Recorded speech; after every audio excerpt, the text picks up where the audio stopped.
It was called Bradstreet's Folly behind my back during all the fundraising years. It was looked upon as my wild, crazy dream that will never happen. And I never saw it that way. I really always believed it was something Eastern needed to have if we were going to have a serious astronomy course. And so that's how the observatory came to be. So when the astronomy course was designed, I wanted the astronomy course lab to be actual using a telescope, observing, taking pictures. And so for over 20 years, we had very small telescopes, portable telescopes that we would have to lug up on the roof in the bitter cold, spend an hour setting them up, and then, try to find things in the sky. But you couldn't do any serious research. It was just lab work. So I finally got tired of that, and I wanted us to have a real observatory. And so we had ultimately three jogathons where we'd get donors, and we ran around the track for 2 hours.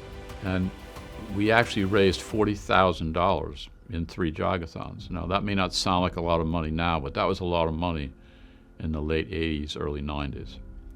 I wanted to build a small observatory on the ground. Turns out there's no place on the campus where we could put it where trees aren't in the way. They said, well, what about one of the roofs of the building? All of a sudden, the price of the observatory went from $40,000 or $50,000 to $250,000.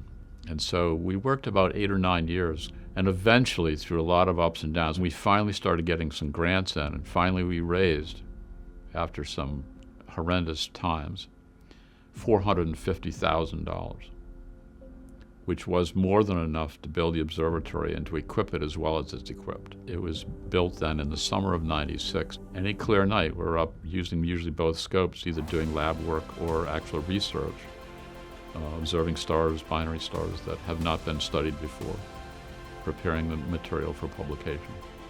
And we've presented many, many posters at astronomical conferences, professional conferences.